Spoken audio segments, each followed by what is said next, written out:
చాలా చాలా wonderful experience. ఎందుకంటే అప్పుడు ఎప్పుడో మేము ఆదిత్య 360 చేసినప్పుడు ఒక టైప్ ఆఫ్ టెక్నికల్ ఎక్సలెన్స్ చేసాం.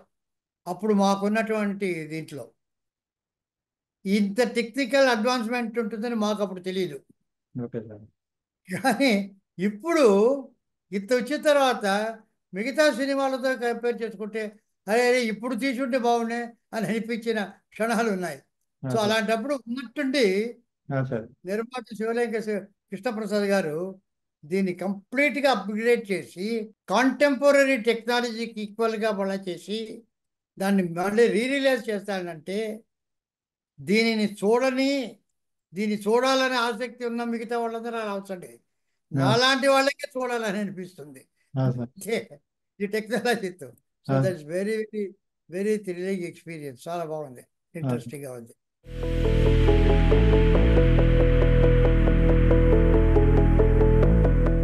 ఇది యాక్చువల్లీ చాలామంది నాకు back to the future inspiration అని అంటారు.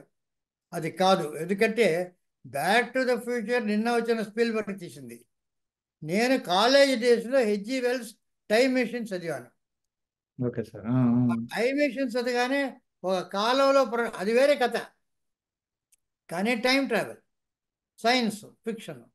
సో ఆ సైన్స్ ఫిక్షన్ కథను తీసినప్పుడు అక్కడ మా కాలేజ్ మేట్స్ అంతా కూడా దాన్ని గురించి డిస్కస్ చేయడం ఇవన్నీ జరిగింది. సో అప్పుడు ఏమైందంటే ఇది ఒక విజువల్ ఫీల్గా అనేది బ్లాక్ అండ్ వైట్లో టైం మెషిన్ సినిమాలు హాలీవుడ్లో చాలా వచ్చాయి అంతకుముందు. టైం ట్రావెల్ యాక్చువల్గా డైరెక్టర్ అయిన తర్వాత ఇది ఒక సబ్జెక్టుగా తీస్తే బాగుంటుంది అని అనుకొని దానికి కొన్ని ఒక లైన్ ఆర్డర్ అది ఇది చేసి రఫ్గా పెట్టుకున్నాను నేను. కంప్లీట్గా పెట్టుకుని ఇది ఎట్లా చేద్దాం, ఎవరితో చేద్దాం అనుకుంటున్న సమయంలో బెంగళూరులో ఎస్పి బాలసుబ్రహ్మణ్యంతో నేను ట్రావెల్ చేస్తుండడం జరిగింది. అది ఇది మాట్లాడుతూ నా దగ్గర ఒక సబ్జెక్ట్ ఉందని ఆయనతో చెప్తాం. ఆయన చాలా ఎక్సైట్ అయ్యాడు. అరే అరే చాలా బాగుంది, ఇది తప్పకుండా మనం చేయాలన్నాడు ఆయన. సో యాక్చువల్గా అది కృష్ణప్రసాద్ గారు తెలుసో తెలీదో, ఆయన ఒక ఇద్దరు ముగ్గురు పెద్ద పెద్ద ప్రొడ్యూసర్కి చెప్పాడు ఇది కథ. చెప్తే ఇదేదో ఫ్యాంటసీగా ఎలా ఉంది, ఇది వాళ్ళకి సైన్స్ ఫిక్షన్ అనే కాన్సెప్ట్ అర్థం కాలే. అదేదో ఉంది, ఇది ఎట్లా అవుతుంది, యమగోళలాగా ఉంటుందా అలాగా అనుకున్నారే కానీ ఎస్పి బాలసుబ్రహ్మణ్యంకి చాలా నమ్మకం. అట్లా కాదండి, ఇది మనమే ఒక సపోర్ట్ చేసి మన గ్రూపులోనే కనుక తీస్తే బాగుంటుంది కృష్ణప్రసాద్ గారు చేయడం. కానీ కృష్ణప్రసాద్ గారి పెక్కి గొప్పతనం ఏమిటంటే అంతంత పెద్దవాళ్ళు ఇదేమిటిని సందేహిస్తున్న సమయంలో ఇందులో ఏదో ఒకటి ఉంది అనేటువంటి ఫీలింగ్ ఆయనకు వచ్చింది. యాక్చువల్గా ఆయనకు కూడా సైన్స్ ఫిక్షన్ అనేటువంటి జానర్ తెలీదు, కానీ ఒక హంచ్, ఇది మామూలు ఫ్యాంటసీ కాదు, మామూలు చరిత్ర కాదు, ఇది ఏదో ఉంది అని చెప్పి ఆయన ఒక గుడ్డి నమ్మకంతో దూకాడు ఇందులో. అంటే ముందు వెనక చూసుకోకుండా, అంటే ఇది మనకి చేయగలమా, చేయడానికి ఎంత ఉంది అని చెప్పి ఏమైనా కూడాను ఎలా చేస్తామో తెలియదు. అంటే స్విమ్మింగ్ ఎలా నేర్చుకొని అని పుస్తకం చదువుతూ స్విమ్మింగ్ నేర్చుకోవడం కాదు, ముందర నీళ్ళలో దూకడం, తర్వాత స్విమ్మింగ్ నేర్చుకోవడం. అలా చేశాడు కృష్ణప్రసాద్ గారు.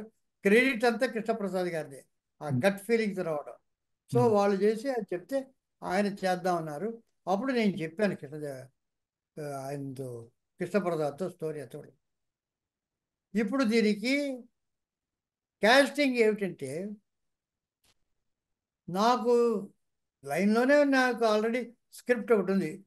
ఒక ఈరోజు కాలం, ఒక సైంటిస్టు ఒక టైం ట్రావెల్ మెషిన్ కనిపెడతాడు, అందులో బ్యాక్ వెళ్తారు. టైం ట్రావెల్ అనేది కదా, బ్యాక్ వెళ్తారు, ఫ్యూచర్కి వెళ్తారు. బ్యాక్ వెళ్తే చరిత్రకు సంబంధించి మనకు తెలిసిందిగా ఉండాలి, లేకపోతే మరి పురాణాల్లోకి త్రేతాయుగంలోకి వెళ్ళడం కాదు, మహాభారతంలోకి. అది నాకు మైండ్లో రాలేదు. నాకంటే నాకు మొట్టమొదట మైండ్లో వచ్చింది ఏంటంటే ఇండియన్ ఇండిపెండెన్స్ డే రోజు వెళ్ళాలని. గాంధీ గారు అదే అది జెండా ఎగరేయడం, అంతకుముందు గాంధీ గారిని షూట్ చేయడం అక్కడ. కానీ అది ఇన్సిడెంట్ చేస్తాం, ఒక డాక్యుమెంటరీలాగా అక్కడికి వెళ్ళి ఉంటాడు. ఇందులో ఏమి ఇన్వాల్వ్ అవుతాడు హీరో? కథలో ఇన్వాల్వ్ కాడు వాటిల్లో, ఎక్కడికి వెళ్ళినా. అలా చూస్తే నాకు రెండే రెండు చరిత్రకు సంబంధించిన ఘట్టాలు దొరికాయి ఎంటర్టైనింగ్గా. ఒకటి రాయలవారు భువన విజయం, రెండవది అక్బర్.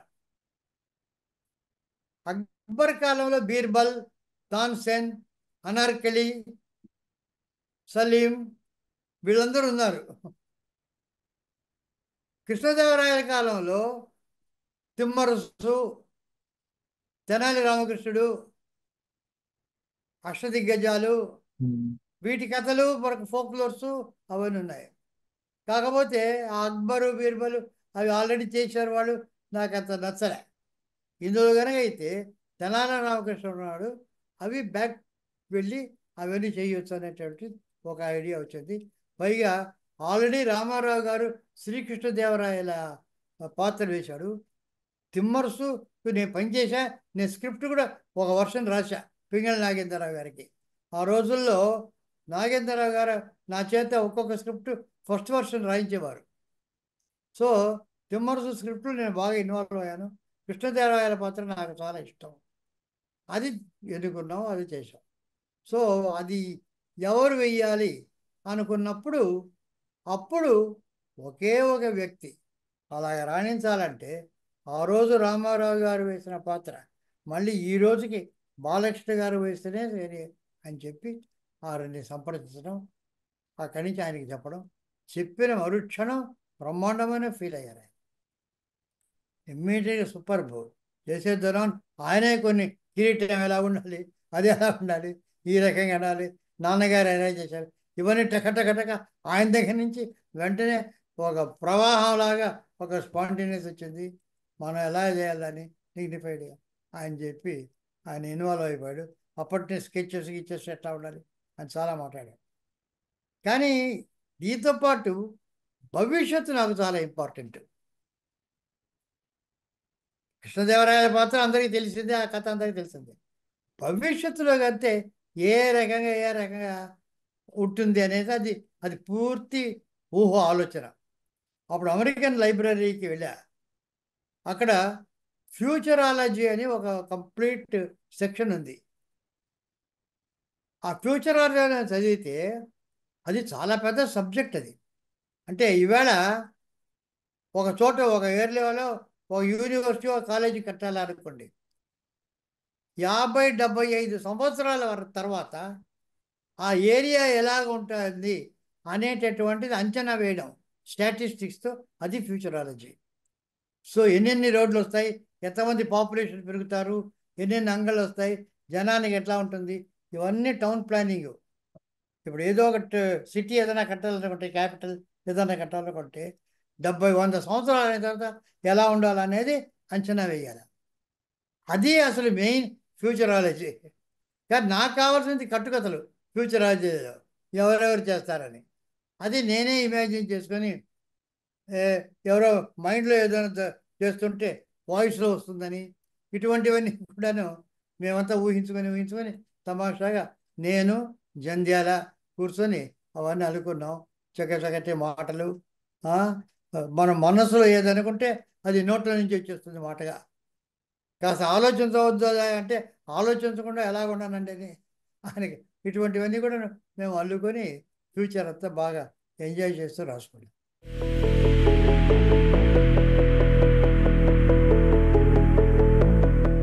ఇది స్క్రిప్ట్, ఇది బేసిక్గా లైన్ అంతా అనుకున్నదే. ఆ తర్వాత వచ్చిన తర్వాత మామూలు ఒక 2 వారాలు నేను జంధ్యాల కూర్చొని డిస్కస్ చేశాం.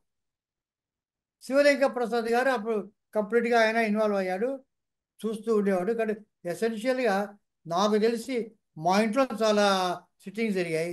పాంగ్రో హోటల్లో కొంత జరిగింది, అట్లా ఒక 15 రోజుల్లో సీన్కి లేఅవుట్ వేసేసాం. సీన్ 1, సీన్ 2, సీన్ 3, సీన్ 4, అది ఎట్లా వెళ్తాడు, ఏ రకంగా వెళ్తాడని చెప్పి వేసిన తర్వాత ఒక నెల రోజుల్లో ఆయన డైలాగ్స్ రాసేసాడు. ఆయన పాంగూర హోటల్లో ఎక్కడో కూర్చొని కంప్లీట్గా డైలాగ్స్ రాసేసాడు. ఆయన రాసి ఒక వినిపించడం, అందరికీ వినిపించడం. బాలసుబ్రహ్మణ్యం గారు వచ్చారు, అంతా విన్నాం, చాలా చాలా ఆలోచించాం. ఇవన్నీ కాదు, ఇన్నోవేట్ చేశాడు. తర్వాత ఒక ఎక్స్ట్రా కాంట్రిబ్యూట్ చేసాం. అంటే బ్యాక్ టు ది ఫ్యూచర్ ఎలా ఉన్నా వెనక్కి వెళ్తారు, ముందుకు వెళ్తారు, కనెక్షన్ లింక్ ఒకటి లేదే అనేటటువంటి స్క్రిప్ట్ చదివినప్పుడు వచ్చింది. ఇది స్క్రిప్ట్ చదివినప్పుడు కాదు, సీనిక్ కార్డు వేసినప్పుడు. అప్పుడు థాట్ ఏమిటంటే, ఒక ఈ కాలంలో మ్యూజియంలో ఒక వజ్రం ఒకటి ఉంటే అది రాయలవారి కాలంలో వజ్రం అని, దానికి ఒక దొంగతనం ఏర్పడుతుంది, అది ఇప్పుడు ఉండే వజ్రానికి ఈ వజ్రమే భవిష్యత్తులో ఎలా రేస్ ఇన్విజిబుల్ రేస్ అవి ప్రసరించి దాన్ని ఎలా చేస్తుంది, ఈ రకంగా ఒక వజ్రాన్ని పెట్టుకొని దాంతో లింక్ చేసాం. మూడు ఎపిసోడ్స్, లేకుంటే లింక్ లేదు అక్కడికి. సో ఇది భవిష్యత్తు, వర్తమానం, తర్వాత పాత కాలం, భూత భవిష్యత్ వర్తమాన కాలాలు అలా చేసాం. ఆ వజ్రం ఒకటి యాడ్ అయింది, దాంతో ఆయన స్క్రిప్ట్ రాసేసాడు.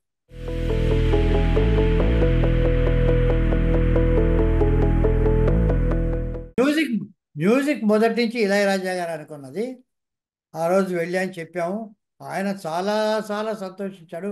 ఆయన కూడా ఒక్కొక్కడు ఆ చివరి పాటలో బివి వేయాలి, ఇవన్నీ కూడా ఇన్వాల్వ్ అయ్యి చాలా అద్భుతంగా ఇన్వాల్వ్ అయ్యి చేశాడు. అసలు నాకు కొత్తగా ఉంది కథ, టైం మెషిన్, ట్రావెల్ ఇవంతా బాగుందని ఇళయరాజా.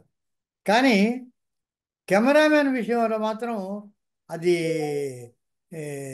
దైవ నిర్ణయం. ఎందుకంటే మొట్టమొదట పిసి శ్రీరామ్ గారు అనుకున్నది.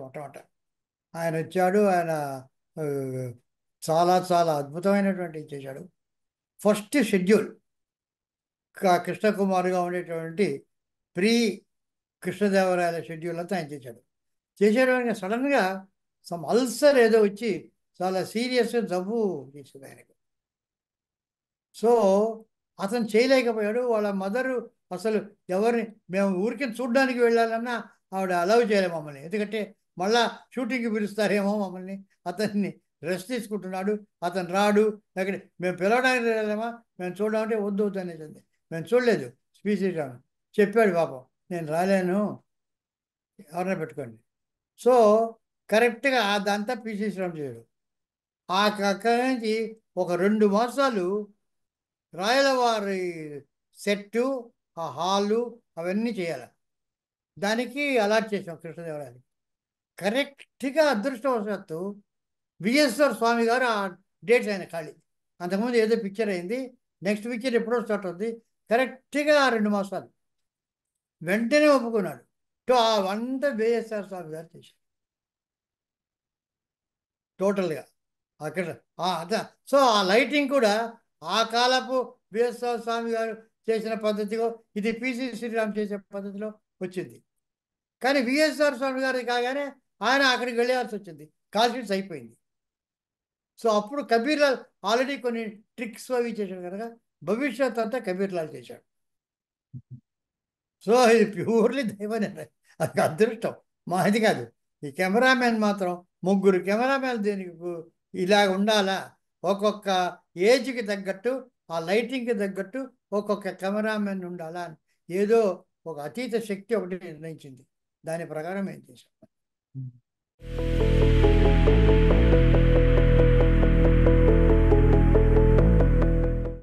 పేకెట్ గారు మొదటి నుంచి ఆర్ట్ డైరెక్టర్, ఎందుకంటే రాయలవారు ఆ సెట్టు అదంతా చేయడానికి, టైం మెషిన్ డిజైన్ చేయడానికి స్కెచెస్ వేసుకుందాం ముందర. నేనేమంటే రియల్ టైం మెషిన్, మామూలుగా డమ్మీ చేసేసి ఏదో చేయడం, ఆ రోజు ట్రిక్స్ లేవు, రియల్గా చేయాలని. మొక్కితే ఆ స్టెప్స్ అంతా రావాలా, లోపల గ్లాస్. అతను ముందర స్కెచెస్ వేసి, స్కెచెస్ మీద డిస్కస్ చేసి, తర్వాత చిన్న టైం మెషిన్ మోడల్ చేశారు అతను, గ్లాస్ అంతా పెట్టి. చిన్న సైజు చేసి దాంట్లో మార్పులు అక్కడే దొక్కితే అవన్నీ చేశాడు కష్టపడి చేసి అది దాని మీద డిస్కస్ చేసి తర్వాత సెట్లో పెద్ద సెట్ లోపల వెళ్ళేటట్టుగా కావాలన్నాను నేను. అలాగే చేశాడు. నొక్కితే అంత స్టెప్స్ వస్తుంది, లోపల వెళ్తాడు, కుర్చీలు, గ్లాసు, టీను అన్నది వీళ్ళందరూ రావడము. సో అదంతా టైం మెషిన్ తిరగడము. మోటార్ దానికి ఒక మెషిన్ పెట్టి అది తిరుగుతుంటే వాళ్ళందరూ బయటికి పడడం, స్మోక్ దానికంతా గ్యాస్ నుంచి స్మోక్ వెళ్ళడం, ఇవన్నీ కూడా అతను తయారు చేశాడు ఆన్ ద సెట్. అందుకనే అంత రియల్గా ఉంటుంది. అవన్నీ గ్రాఫిక్స్ కావు. స్మోక్లో నుంచి గ్రాఫిక్స్లో వచ్చే వచ్చిన స్మోక్ కాదు, అది రియల్ స్మోక్. దగ్గ దగ్గ దగ్గ దగ్గ అని వస్తుంటే అది నిజంగా తిరుగుతుంటే అవన్నీ అది తిరుగుతున్నప్పుడు వాళ్ళు వెళ్తుంటే రియల్. అందుకని జనానికి అంత పర్సనల్ ఫీలింగ్. నేను ఎంత గ్రాఫిక్స్ చేసినా తెలిసిపోతుంటుంది ఇది గ్రాఫిక్స్ అని. ఆ రియల్ కనుక అంత ఆకట్టుకుంది జనాన్ని.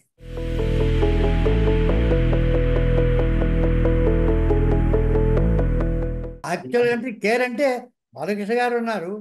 మాకు ఈ సబ్జెక్ట్లో ముఖ్యమైనది ఏంటంటే టైం కావాలి. ఇక్కడ నాకు చెప్పారు చాలామందిని, కృష్ణప్రసాద్ గారు ఇవన్నీ యాక్చువల్గా తీసుకున్నది ఆర్టిస్టు సంప్రదించడం. ముఖ్యంగా నాకు విజయశాంతి గారిని ఎప్పుడు మీట్ కాలేదు.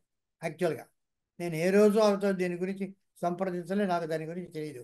అది ఆయన పాటికి ఆయన వాళ్ళు బాలకృష్ణ గారు అంత అనుకొని విజయశాంతి గారు ఉంటే బాగుంటుంది. ఆమె చాలా ఎక్సైట్ అయింది పాపం, తప్పకుండా చేయాలని. కానీ టైము, కాల్ షీట్స్ వాటి మీద ఉంది. ఇక్కడికి 10 రోజుల తర్వాత నాకేమిటంటే ఈ పర్టికులర్ సబ్జెక్టు భవిష్యత్తులో రావాలి. అవుతే టైము ఆర్టిస్టు వాళ్ళ వాల్యూ, వాళ్ళ పర్ఫార్మెన్సు ఎంత ముఖ్యమైనా ఈ పర్టికులర్ సబ్జెక్ట్కి టైం అనేటటువంటిది మోర్ ఇంపార్టెంట్. వాళ్ళు అవైలబుల్గా ఉండడం మాకు ఈ సబ్జెక్టు మోర్ ఇంపార్టెంట్. అందుకని ఎవరికన్నా చూద్దామంటే మరి కృష్ణప్రసాద్ గారు ఎలా చేశారో, నాకు మోహిని అనే అమ్మాయి ఎలా వచ్చిందంటే, నేను అప్పుడు మైకేల్ మదన కామరాజన్ చేస్తున్నాను, ఆ వర్క్లో ఉన్నాను. సో పంజు అరుణాచలం గారని ఆయన నాకు చాలా పరిచయం. ఒకరోజు మాట్లాడుతున్నాను ఆయనతో నేను. ఆయన గొప్ప నిర్మాత, పాటల రచయిత ఇవన్నీ కాకుండా ఒక చాలా ఫెనటిక్ రేస్ గోయర్ ఆల్సో. ఆయన ఎప్పుడు హార్స్ రేస్ పుస్తకం పట్టుకొని ఉంటాడు ఆయన. అది ఆయన ఒకరోజు నేను మాట్లాడుతూ మేము ఈ రకంగా వెతుకుతున్నామంటే ఆయన చెప్పాడు, ఆయన హార్స్ క్లబ్లో సెక్రటరీ ఒక అయినాడు. ఆయనకి నాకు బాగా పరిచయము. ఆయన కూతురు ఒక ఆమె ఉంది మోహిని అని, ఏదో ఒక పిక్చర్ చేసి తర్వాత ఎవరో చెప్పారు శ్రీరామ్, పిసి శ్రీరామ్ కూడా ఆమెకు ఏదో తెలుసు అని చెప్పారు, నాకు తెలియదు అది. ఈయన వెంటనే ఫోన్ చేసి అది అరేంజ్ చేస్తే వచ్చి చూసి సెట్కి వచ్చింది, టెస్ట్ చేసాం. మెయిన్ మాకేంటంటే అందంగా ఉంది, డ్యాన్స్ చేస్తుంది, అంతా చేస్తుంది, కొత్త ఏదో ఒక పిక్చర్లో చేసింది. కానీ availability through out the picture availability అది ముందర అడిగాం. నాకే అభ్యంతరం లేదు. She is excited. ఇటువంటి పిక్చర్ దొరకడం కట్టడం నేను తప్పకుండా చేస్తాను. ఆ అవైలబిలిటీ చాలా ఇంపార్టెంట్ అయింది. సో ఫ్యూచర్కి వెళ్ళినా, కృష్ణదేవరాయలకి వెళ్ళినా, ప్రజెంట్కి వెళ్ళినా త్రూ అవుట్ ఆమె ఉండింది. అది చాలా మాకు ఇంపార్టెంట్ అది. అందుకని ఆ మోహిని అవన్నీ బుక్ చేశాం.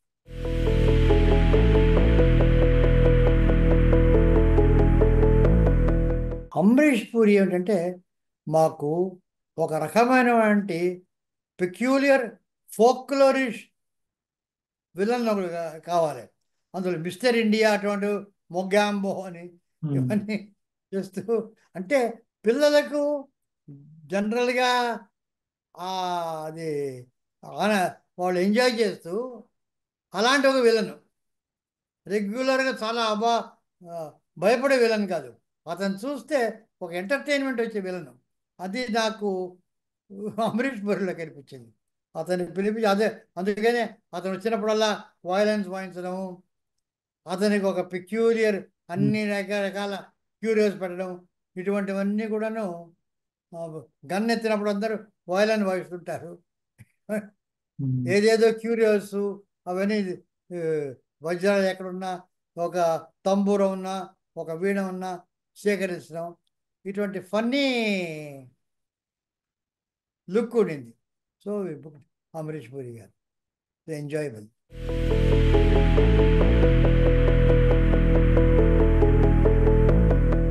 యాక్చువల్గా 110 రోజులు అవుతుంది అది. ఈ రోజు 110, ఇది ఇవాళ చేసే సినిమాలన్నీ 110 రోజులు అవుతుంది. ఏది ఏ మాయాబజార్ లాంటి డబుల్ వర్షన్ సినిమా అంతకన్నా తక్కువైంది. ఇదేమిటి, ఒకే వాళ్ళు ఏమిటి, కృష్ణుడు, రంగారావు, నాగేశ్వరరావు, సావిత్రి తప్ప, అక్కడ వేరే బలరాముడు, ఇక్కడ వేరే రాముడు, అక్కడ వేరే ఛాయాదేవి, ఇక్కడ వేరే, అంతవే డబుల్ వర్షన్. అక్కడ జమినీ గణేశను, ఇక్కడ నాగేశ్వర గారు, ఇంత ఉండి లెస్ డేస్లో చేశారు ప్లానింగ్. నీ కరెక్ట్గా ఇక్కడ ఉండాలి, అక్కడ ఉండాలి అంటే కరెక్ట్గా అది ప్లాన్ లేకుండా అక్కడ వచ్చి ఇక్కడ తీద్దాం, అక్కడ తీద్దాం, అన్ని యాంగిల్స్లో తీసి ఒక నిర్ణీతమైనది లేకుండా ఎడిటర్కి ఇచ్చి మళ్ళీ రీషూట్ చేసి, it's not the way. It is నా ఐ డోంట్ అగ్రీ. ఇన్ని రోజులు అవుతున్నాయంటే something wrong with the planning. పెద్ద పెద్ద చేయడం పక్కా ప్లానింగ్. ఇప్పుడు హాలీవుడ్ నాకు తెలిసినంత వరకు పెద్ద పెద్ద పిక్చర్స్ 2 సంవత్సరాలు 3 సంవత్సరాలు స్టోరీ బోర్డింగ్ కూడా ప్లానింగ్ తీసుకుంటారు. వచ్చేటప్పటికి అంతే లిమిటెడ్ టైం, టక ఫినిష్ చేస్తారు. పెద్ద పెద్ద పిక్చర్స్ 8 వీక్స్లో చేశారు వరుసగా హాలీవుడ్లో. సో ఎవ్రీ షాట్ ప్రతిదీ డిజైన్ చేసి, అందులో ఇవాళ కంప్యూటర్లోనే మీరు డిజైన్ చేయొచ్చు, లైటింగ్ అంతా కూడా అక్కడ చేసి షార్ట్ షూట్ అంటే అది వెళ్ళిపోదు. అప్పటికి ఉన్నాయి చాలా రోజులు. ప్లానింగ్ అన్ని సంవత్సరాలని తీసుకుంటారు వాళ్ళు. సో ప్లానింగ్ కనుక చేస్తే కరెక్ట్గా నిర్ణీతమైన రోజులు వస్తుందని నా నమ్మకం. అది మా ఐ కెనాట్ డినై దట్.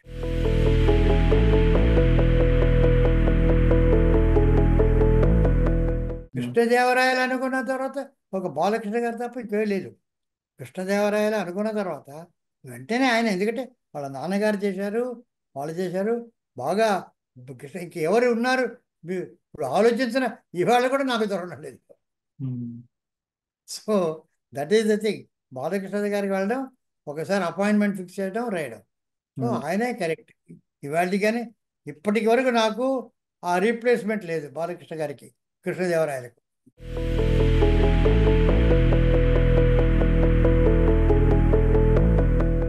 నా వరకు నేను ఆదిత్య, నాకేమిటంటే టైం మెషిన్ అంటే అనేది టైం థియరీ ఆఫ్ రిలేటివిటీ, లైట్తో సంబంధించిన ఆ లైట్ స్పీడ్ ఉంటుంది.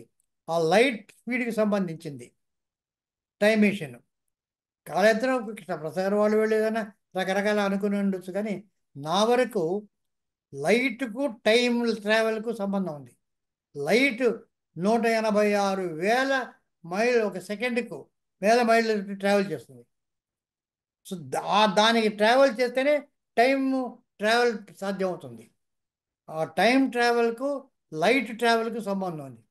లైట్ అనగానే సూర్యుడు, అందుకని ఆదిత్య. సో ఆదిత్య అనేటటువంటిది స్టార్ట్ అవుతుంది టైం మెషిన్ కనుక నా వరకు. కాకపోతే 369 అనేటటువంటిది తర్వాత పెట్టింది. అది ఏ రకంగా ఉంది, 333 ఏదో ఇప్పుడు. ఎందుకంటే పుట్టి ఆదిత్య అంటే అది ఒక హీరో నేమ్ కావచ్చు, ఒక మెషిన్ టైం మెషిన్కి పేరు పెట్టాలి అంతే. సో అప్పుడు నాకు ఇది బోయింగ్ జ్ఞాపకం ఉంది. బోయింగ్ అంటే సరిపోతుంది కాదు, బోయింగ్ 737 అని పెడతారు.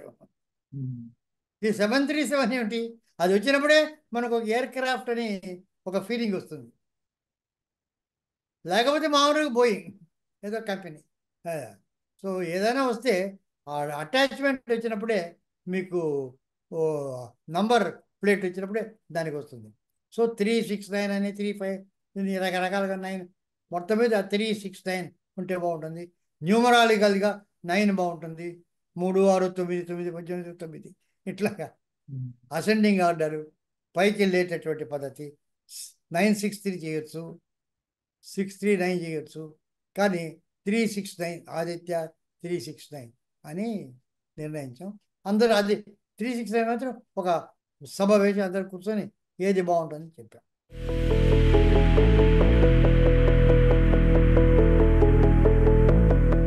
అంటే బాగా ఆడిందంటే అవును.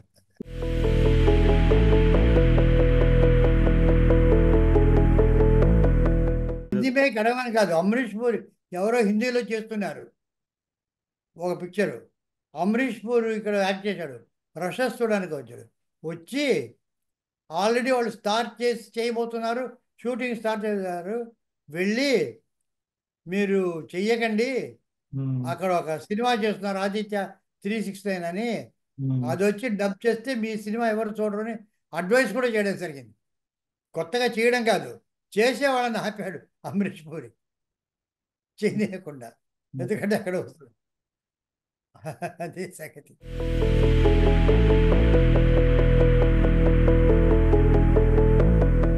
అది అంటే పాపం మేము స్క్రిప్ట్ చేసి బాలకృష్ణ గారికి చాలా చాలా ఎంతూజియాజం, ఏ రోజైనా ఇది చేసి తీరాలి. సో ఆ రకంగా మేము చేసాం. నేను ఒక లైక్ చెప్పి కంప్లీట్గా స్క్రిప్ట్ కూడా రాశాను, టోటల్గా స్క్రిప్ట్ తయారు చేశాను కంప్లీట్గా. ఆయన చాలా ఎక్సైటెడ్ ఇవాళ కూడా. అది ఆయన్ని మొట్టమొదటి వాళ్ళ అబ్బాయిని ఇంట్రడ్యూస్ ఫిలింగా అనుకున్నారు కూడా. నేను ఎలాగైనా చేయాలని చెప్పి అనౌన్స్ కూడా చేసి అంతా చేశారు, డిస్కస్ చేశాము. కానీ ఆయనకి ఇంకా ఉంది, ఎప్పుడన్నా ఉన్నప్పుడు ఏ రోజైనా అది మనం చేద్దాం అని అంటున్నారు. సరే ఎప్పుడు అవుతుందో అది దైవ నిర్ణయం.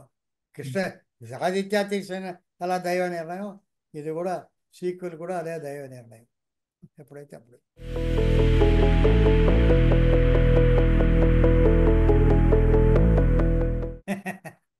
ఇప్పుడు నాకు నిజంగా చెప్పాలంటే 93 ఏళ్ళు దాటి ఉన్న సమయంలో నేను జీవితంలో నేర్చుకున్నది ఏమిటంటే, మొన్నటికన్నా నిన్న గొప్పది, నిన్నటికన్నా ఇవాళ గొప్పది. ఆ పాతకాలంలో ఎంత బాగుంటుంది క్లాసిక్స్ నేను నమ్మను. ఆ రోజు అందరూ ఆ రోజు చాలా చాలా మంచిగా ఉన్నాయి, ఈరోజు మంచిగా ఉండేవి, ఈవిడంతా చాలా హాయిగా ఉండేది, ఏమి మ్యూజిక్, ఆ మ్యూజిక్ పడితే ఎవరు చూడరు. అవి బాగా లేదు అని కదా ముందుకు వెళ్తున్నాం అందరం. మనం ముందుకు వెళ్తున్నామంటే అది బాగా లేదు అని ఇవాళ అది కనుక ఇది ఎవరు చూడరు, అవి చూస్తారు. నాస్టాలజీ అంటారు దాన్ని, ఆ నాస్టాలజీ దాన్ని చూస్తారు కానీ చూడరు. ఇప్పుడు నాకేమిటంటే నిన్న మొన్న కన్నా ఇవాళ ఇప్పుడు మీతో మాట్లాడడం చాలా ఆనందంగా ఉంది. అంతకుముందు మార్నింగ్ చేసింది అంత పెద్ద ఆనందం లేదు, ఇప్పుడు నాకు ఆనందం. సో బ్యాక్ వెళ్ళడం అనేటటువంటిది ఆలోచన నాకు ఇష్టం లేదు, రాదు. ఒక్క సెకండ్ కూడా బ్యాక్ వెళ్ళలేను, ఎందుకంటే అవంతా పాత అయిపోయింది, మర్చిపోవాల్సింది. ఇప్పుడు లేవు. మనం ఏం చేయాలా, ఈ క్షణంలో మనం ఎలా మాట్లాడాలా, ఏం చేయాలా, ఏమేమి అడుగుతారో, ఏం చెప్పాలా అనే దాని మీద ఆనందం. ఇక నెక్స్ట్కి వెళ్ళొచ్చు, ఆలోచించవచ్చు నెక్స్ట్కి ఎలా ఉంటుందని, అది తిరిగిపోతుంది నాకు. నెక్స్ట్కి పోతుంది అనేటటువంటిది నెక్స్ట్ వచ్చినప్పుడు ఆ థ్రిల్ అనుభవిద్దాం. ఇప్పటి నుంచే కాదు కాదు, రేపు మనం వెళ్తే ఈ రకంగా హైదరాబాద్కి వెళ్తే ఇక్కడ ఎక్కడ ఉంటాం, ఏ రకంగా ఉంటాం, ఇవన్నీ ఆలోచనలు వద్దు. నెక్స్ట్ సెకండ్ నుంచి ఆలోచన లేదు, ప్రీవియస్ సెకండ్ నుంచి ఆలోచన లేదు. Live for the present and enjoy and experience the present. అది నా ఇప్పుడు 93 years నా ఫిలాసఫీ.